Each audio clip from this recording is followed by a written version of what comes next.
Bom dia a todos. É um prazer receber a professora Maria Célia, que vai falar para nós sobre terapia hormonal no climatério. Muito obrigada por ter aceito o convite e vamos nos atualizar sobre esse tema que agora faz parte das nossas vidas. Obrigada, Maria Célia. Obrigada, Rosana. Giovana. Vamos iniciar conversando sobre essa população que nós vamos atender. Então, são mulheres que estão na perimenopausa e na pós-menopausa. Então, o conceito de perimenopausa hoje envolve o período da transição menopausal até 1 ano após a menopausa. Então, essa transição menopausal ocorre antes da menopausa e quando começa? Nós sabemos que, na nossa definição brasileira, climatério é a partir dos 40 até 65 anos. A partir dos 40. Por quê? Na verdade, ela inicia quando tem uma alteração no comprimento do ciclo. Olha, uma alteração persistente maior que 7 dias. Então, vai ficar uns ciclos mais longos. Por que indicar a terapia hormonal? Porque o objetivo principal da terapia hormonal é melhorar a qualidade de vida de nossas pacientes, reduzindo os sintomas. As indicações clássicas são bem conhecidas, os sintomas vasomotores e a síndrome geniturinária da menopausa. Mas, mais recentemente, tem sido incluída a prevenção de perda de massa óssea. No Consenso Global sobre Terapia Hormonal, publicado em 2016, recomenda, que devemos fazer terapia hormonal quando há um risco de fratura ou de desenvolver osteoporose, que pode ser iniciada na mulher na pós-menopausa até 60 anos ou até 10 anos na pós-menopausa. E após 60 anos? Aí a prevenção de fratura, a terapia hormonal seria uma segunda linha de terapia, Então, sempre avaliar os riscos e benefícios em comparação com outros medicamentos. Mas até 60 anos, atualmente, é recomendado. Então, esse foi o consenso, publicado no Maturitas e também na revista Climatérica, e endossada por várias sociedades de menopausa do mundo inteiro.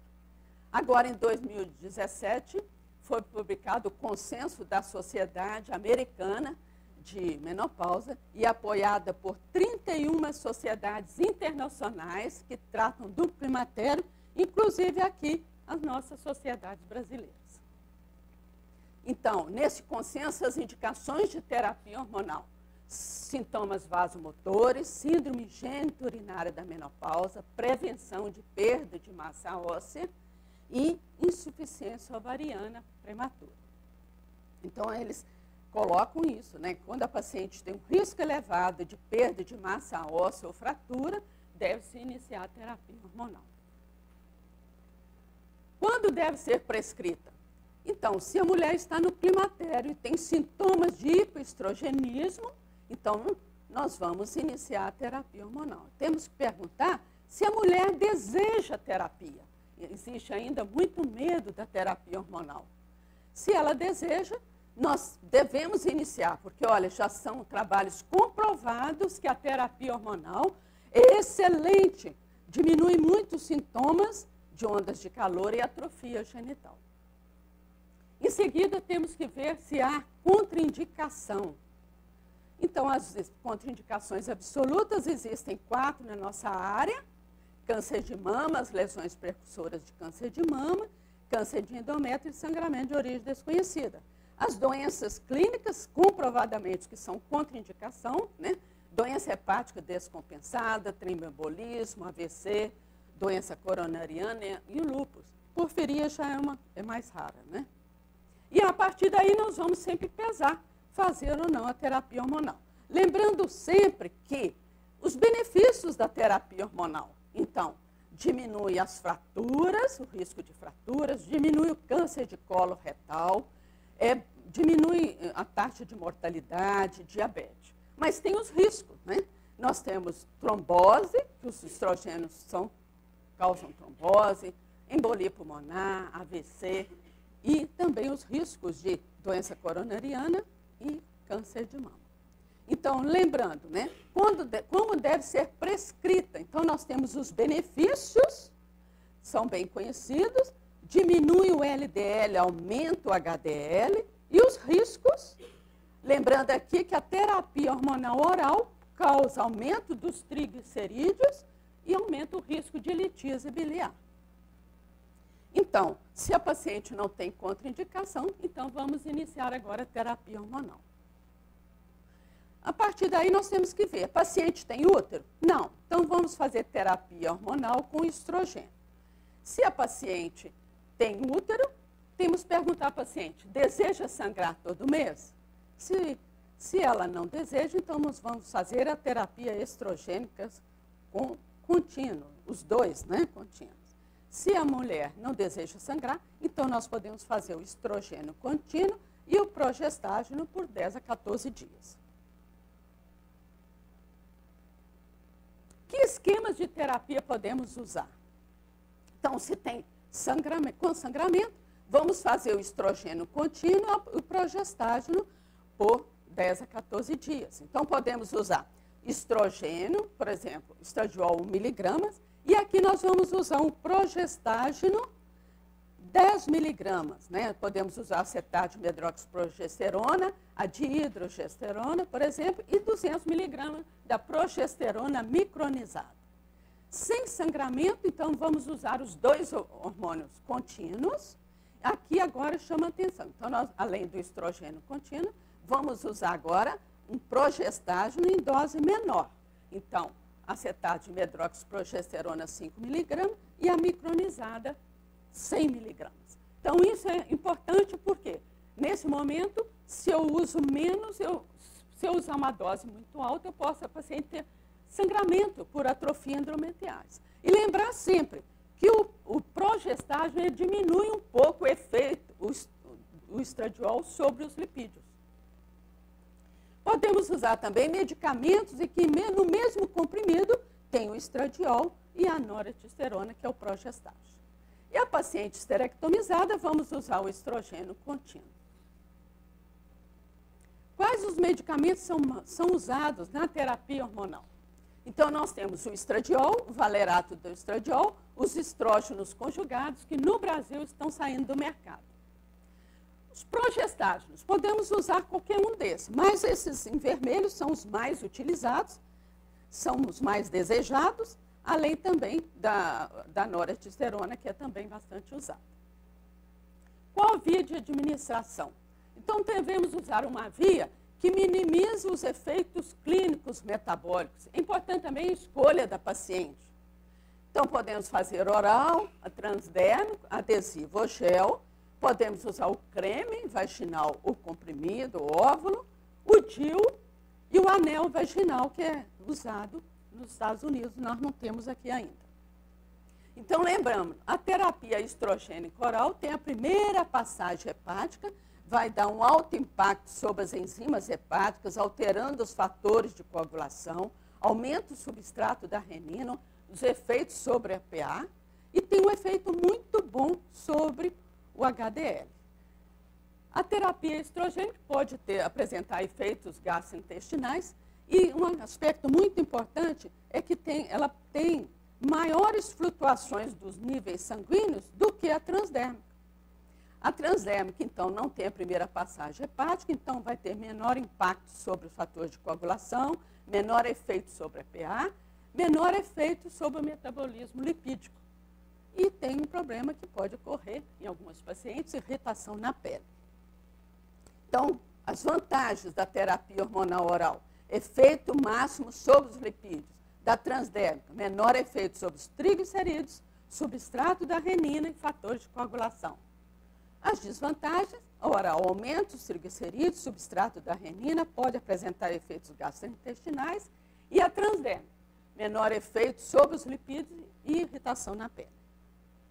Então, se temos uma paciente hipertensa, o ideal seria a terapia, o indicado, né, a terapia transdérmica. Podemos usar também na fumante e na obesa, que são pacientes de risco para tromboembolismo. Nos pacientes que têm hipertrigliceridemia, tem que fazer transdérmica, então é sempre importante ter o lipidograma antes de iniciar a terapia hormonal. E tem também o risco da colelitíase, então podemos fazer nessas pacientes o ultrassom, a terapia transdérmica. Já foi bastante comprovado que a terapia hormonal oral aumenta o risco de colelitíase. Qual a formulação ideal? Então, deve ser aquela formulação que libera adequadamente a substância com princípio ativo, que tem menos efeitos colaterais, que seja economicamente viável. Embora os pacientes do SUS, nós acabamos usando a oral, porque por esse problema aqui. Mas se a paciente tem condição, nós podemos olhar a preferência da paciente. Então, nós podemos usar 1 miligrama de valerato de estradiol e do estrógenos conjugados, o Premarin, 0,3 miligramas. É o que nós usamos. Podemos usar adesivos que liberam 50 a 100 microgramas de estradiol, aplicado 2 vezes por semana, por exemplo, segunda, quinta, terça e sábado, né? Calor é uma contraindicação? Sim, pode às vezes descolar o adesivo, embora os medicamentos mais recentes estão tendo uma substância que é mais aderente na pele. Podemos usar o gel, então temos que ficar atento, porque tem medicamento em que o puff libera 0,5 miligramas de estradiol, então tem que fazer 2 puffs. Tem outras que liberam 0,75 miligramas por puff. E tem também na forma de sachê de 0,5 a 1 miligrama. Nós sabemos que os estrogênios são trombogênicos, né? Mas vocês observam assim, comparando a terapia estrogênica oral com transdérmica, a oral é bem pior, embora a transdérmica também não é isenta de risco. Mas a terapia oral é mais trombogênica que a transdérmica. Então, aqui tem vários trabalhos observacionais e meta-análises que comprovam isso, que a transdérmica diminui o risco de tromboembolismo venoso. Além da oral, nós temos também a tibolona, que tem um efeito estrogênico, androgênico e progestagênico. E tem outra medicação que ainda não está disponível no Brasil, que é um combinado de estrógenos combinados com basedoxifeno. Então, ele foi lançado nos Estados Unidos com essa dosagem, 0,45 de estrógenos conjugados, mais 20 miligramas do basedoxifeno. O basedoxifeno é um SERM de terceira geração que foi aprovado na Europa em 2009. Ela tem uma atividade estrogênica sobre o osso e antiestrogênica sobre o útero e mama, portanto, reduz o risco de hiperplasia endometrial. Nesse consenso, eles consideram a tibolona e esse medicamento bastante efetivos para sintomas vasomotores e os benefícios superam os riscos se iniciados em pacientes sintomáticas com menos de 60 anos ou até 10 anos após a menopausa. A tibolona, no nosso serviço, ela é usada como segunda linha nos sintomas vasomotores, primeiro sempre o estradiol, o valerato de estradiol, é indicado para desejo sexual hipoativo. E a terapia estrogênica de baixas doses, podemos usar? Então, vocês observam aqui nessa publicação da Associação Americana de Ginecologia, a dose padrão de estrógeno, né? O estrógeno conjugado 0,625, 1 miligrama de estradiol, e o transdérmico que libera 0,0375 até 0,05 miligramas por dia. O de 1 miligrama é o que nós temos usado no nosso serviço. E a baixa dose, olha, estrógeno conjugado 0,3 a 0,45 é o que tem naquele composto com basedoxifeno, micronizada de 0,5 miligramas e o transdérmico 0,25. Em alguns casos, nós temos usado aqui no nosso serviço 0,5 miligramas. E a ultra baixa dose? Então, existem trabalhos olhando a eficácia da ultra baixa dose. Então, vocês veem aqui um trabalho com 425 mulheres, comparando o placebo com um adesivo com 0,014 miligramas. E houve uma redução de 41% dos fogachos. Mas um outro trabalho que compara com o oral, em várias doses, e eles observaram que aquelas baixas doses, ultra baixa dose, não houve melhora. Portanto, os resultados ainda são conflitantes. Então, a gente tem usado até a baixa dose e a ultra baixa dose tem sido evitada. E quais os progestágenos prescrever? Então, a via oral é o mais usado, tem também o DIU medicado. O DIU medicado, observa-se um efeito benéfico, que alguns trabalhos falam que não tem efeito sistêmico do levonorgestrel. Existe esse trabalho aqui, que é bastante criticado, né, como foi realizado, mas eles observam que um efeito sistêmico do levonorgestrel e um aumento do câncer de mama. No consenso global de 2016 e na recomendação do NAMES, eles nem citam o DIU medicado. Já na Europa, sim. Toda a Europa, eles usam todos os progestágenos, inclusive o CIU. Uma publicação agora de 2015 pela Sociedade Endócrina Americana, junto com outras sociedades, eles relatam que o CIU não foi aprovado pelo FDA para uso na pós-menopausa, mas tem se usado off-label lá naquele país e é muito usado em vários outros países. Parece eficaz para minimizar a hiperplasia e câncer de endométrio, especialmente em pacientes obesas. A progesterona micronizada é nativa da progesterona, tem na forma de cápsulas e gel. A cápsula pode usar oral, mas pode usar também vaginal. Então, tem dose de 100 miligramas que você usa quando você usa o esquema contínuo e cíclico 200 miligramas. Já o gel é mais usado em fertilização in vitro. Dos progestágenos, os dois mais usados, né, a dihidrogesterona e o AMP, cíclico 10 miligramas, contínuo 5 miligramas. Mas tem medicamentos com esses outros progestágenos, inclusive um que nós usamos muito, porque tem no SUS, é a associação do estradiol e de norethisterona. Os adesivos, existem adesivos também que tem, junto, no mesmo adesivo, o progestágeno e o estradiol. Então, aplica 2 vezes por semana de uso contínuo. Mas tem adesivos que tem os dois, né? Então, nós temos 4 adesivos, que é chamado 1, que só tem o estradiol, então vai ser usado por 2 semanas. Depois, 4 adesivos, chamado número 2, que tem a associação do estradiol com norethisterona. Então, usa o adesivo 1 por 2 semanas, depois mais 2 semanas o adesivo 2.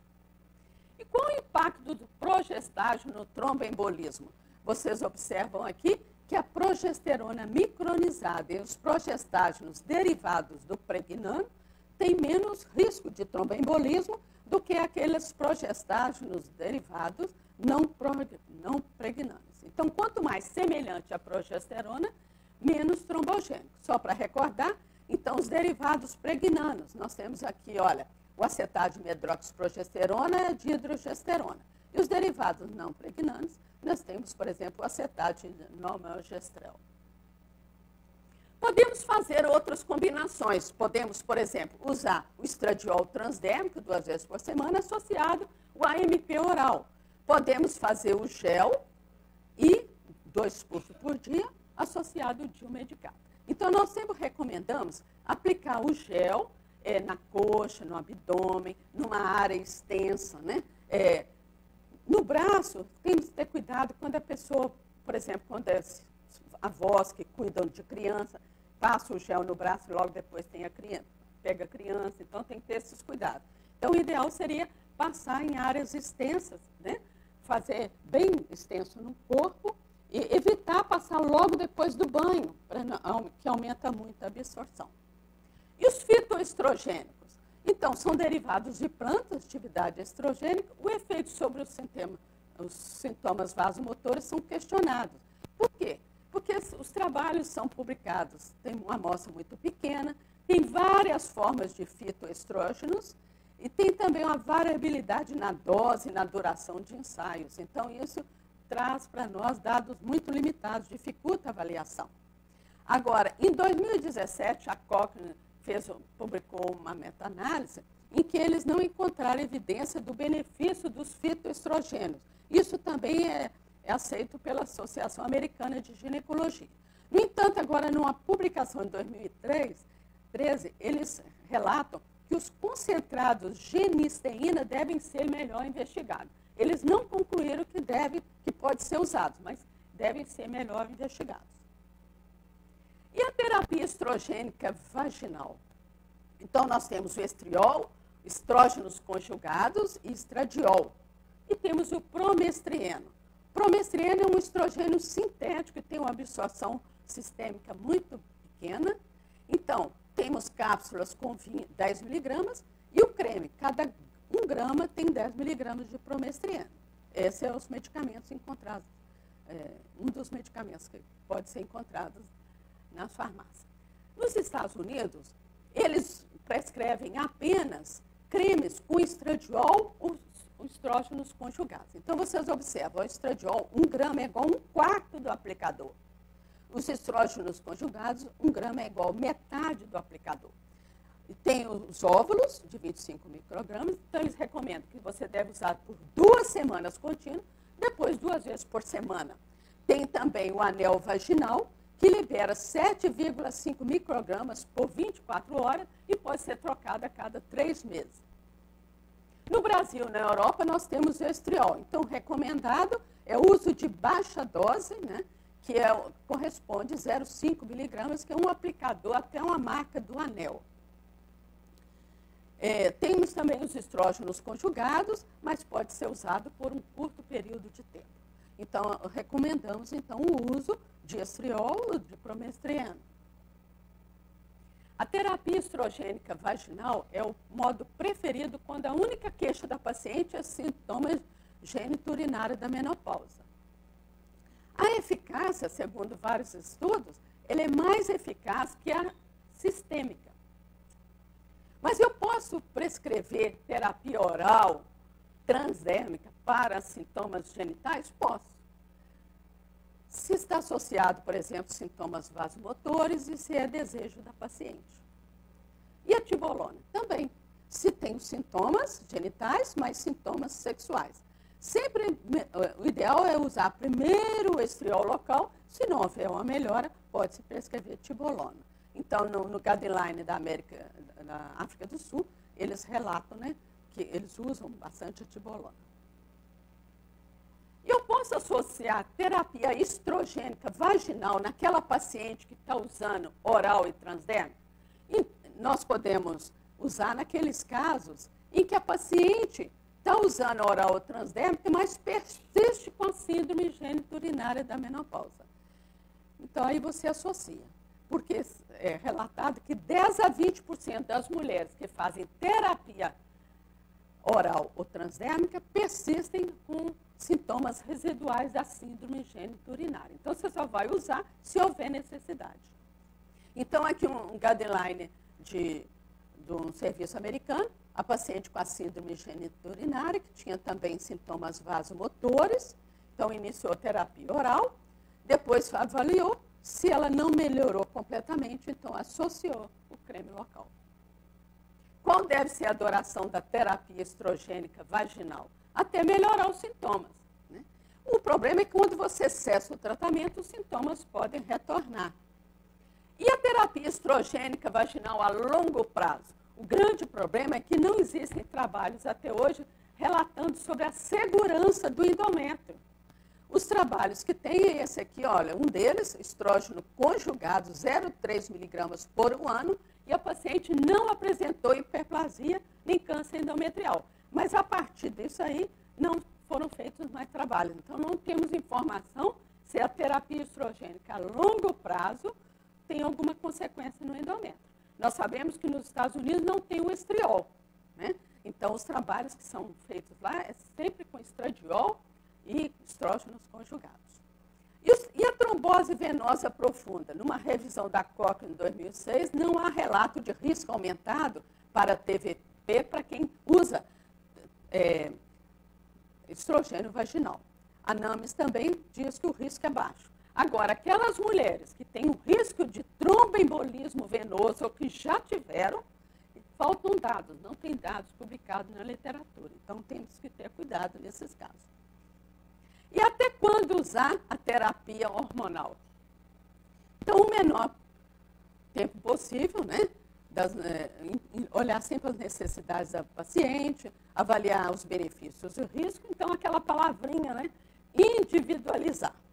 Nós sabemos que, depois do WHI, sempre foi falado para a gente usar até 5 anos, porque depois aumentava o risco de câncer de mama, né? Começa a aumentar os riscos de câncer de mama. Então, isso foi baseado no trabalho completo do WHI. Mas agora eles estão fazendo trabalhos pegando aquelas mulheres, mesmo do WHI, avaliando em faixas etárias, de 40 a 50, 50 a 60, 60 e 70. Então, eles estão observando que pode-se fazer terapia hormonal até 60 anos ou até 10 anos após a menopausa. E essa tem sido o que é preconizado na maior parte dos serviços. Nós sabemos que a terapia hormonal é o tratamento mais efetivo para sintomas vasomotores, então os benefícios são mais propensos a superar os riscos se usado até essa faixa etária. Então, a duração do tratamento deve ser compatível com os objetivos do tratamento e a paciente tem que ser feita a sua avaliação anualmente para ser classificada novamente, avaliar os seus benefícios e os riscos. Pode ser que uma paciente, em um determinado momento, não tem risco, mas de um ano para outro ela apresenta um risco. Então, avaliar anualmente, não esquecer disso. É o que eu tinha para falar com você. Se alguém quiser complementar. Nós temos o pessoal da endócrina e a Lúcia que trabalha conosco. Muito obrigada, Maria Célia. Eu acho que a gente pode abrir, né? O Rui, a Paula, a Lúcia. A geração jovem não sofreu o trauma do WHI. Então, talvez vocês, isso que a Maria Célia comentou desse estudo, esse estudo saiu em 2002, foi um estudo muito bem desenhado, que na época, para variar, ele foi muito criticado porque ele deu errado.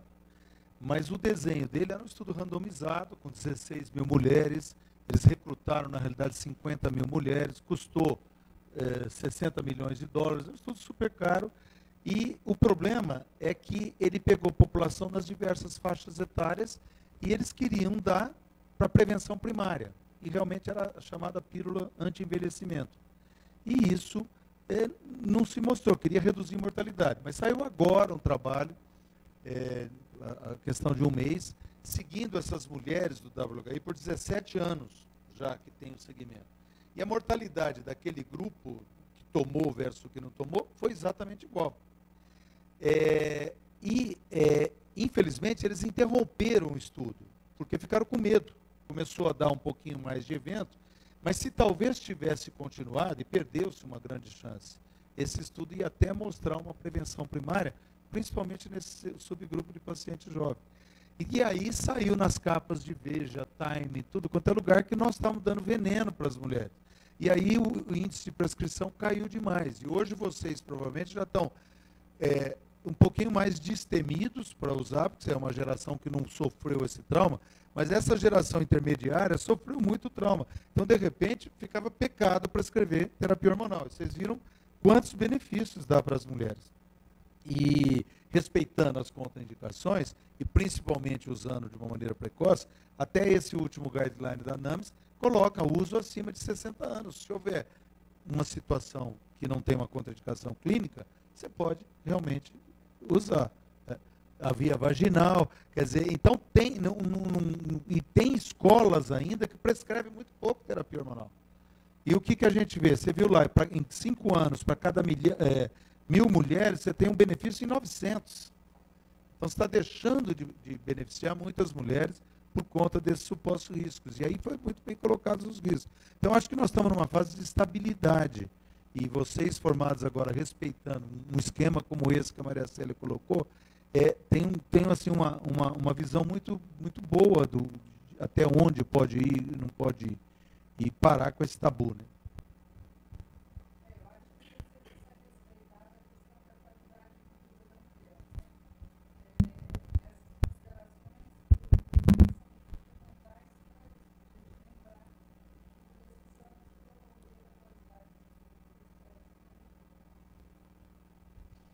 Maria Célia, como a gente está com bastante residente, eu queria dizer o seguinte, a propedêutica básica antes de começar a TH.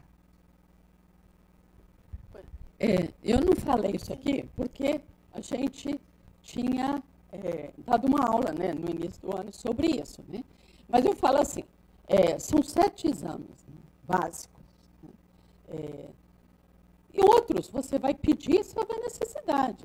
Sorologia, se houver indicação, hemograma, se você viu, se ela tem, né, anemia.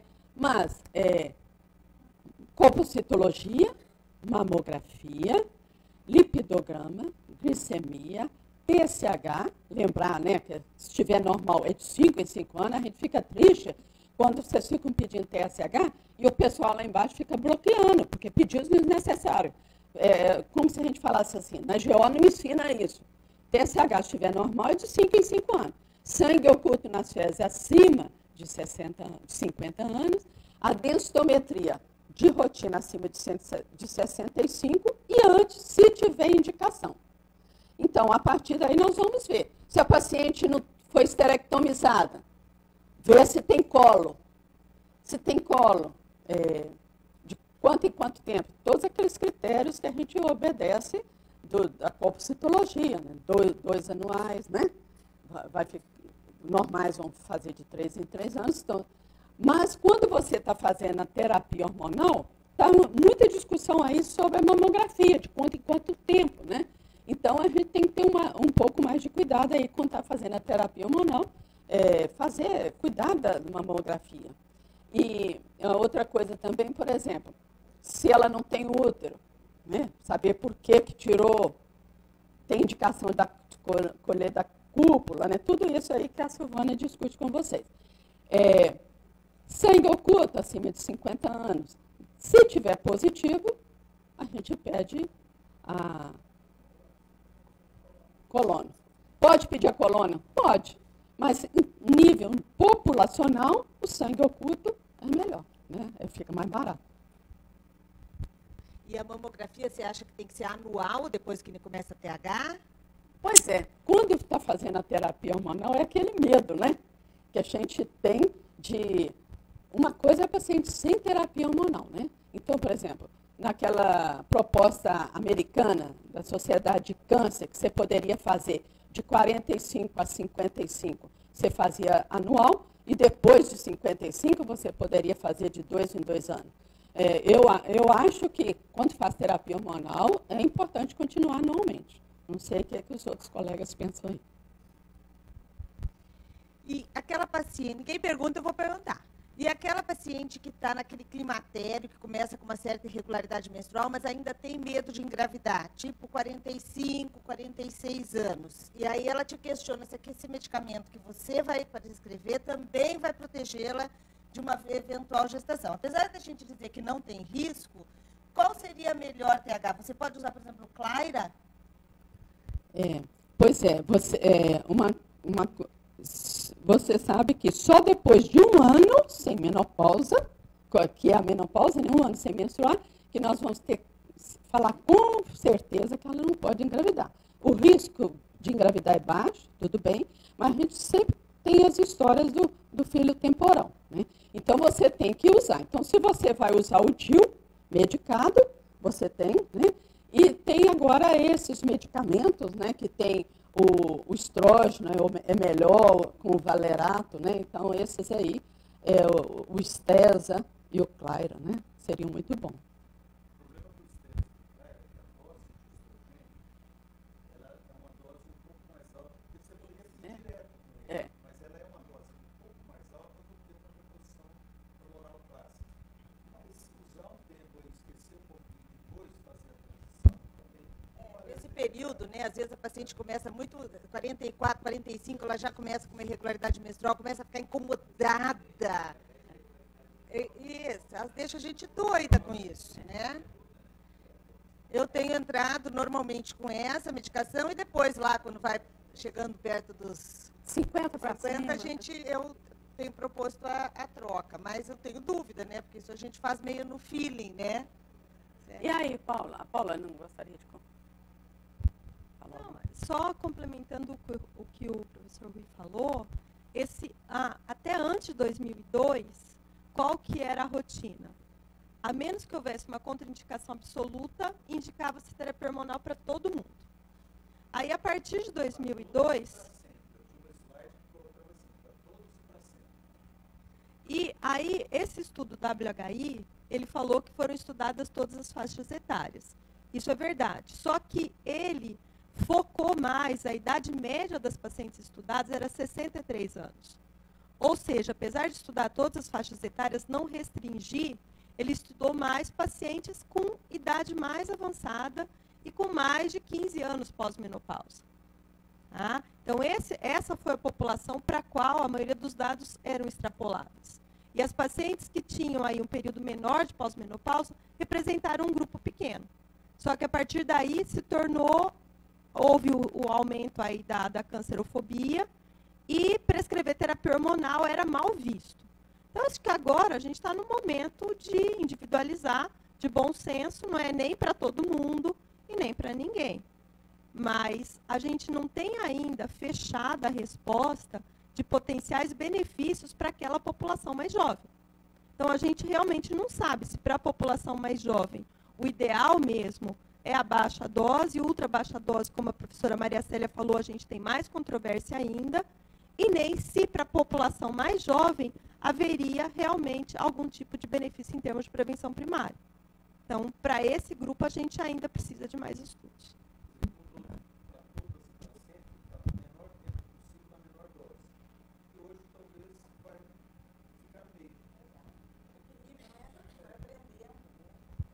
Eu quero só comentar com vocês, dentro da minha área, que é a patologia do trato genital, saiu um estudo bastante interessante agora, com um número que não é muito grande, mostrando que parece que para essa síndrome genitorinária que a paciente vai vir a desenvolver, talvez a gente devesse começar antes com uma aplicação tópica de hormônio vaginal, via vaginal.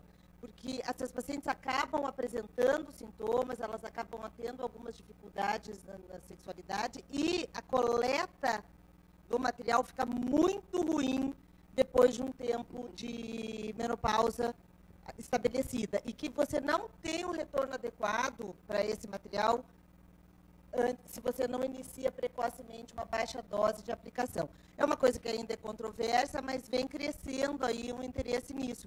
Porque vem crescendo o interesse nessa parte de trofismo vaginal, né? Hoje é a parte da estética, a parte do laser e essa parte da aplicação. Porque parece que depois de um certo tempo estabelecida a atrofia, você tem um pouco de dificuldade real de recuperação. A melhora dos sintomas se mostra parcial e não completa, tá?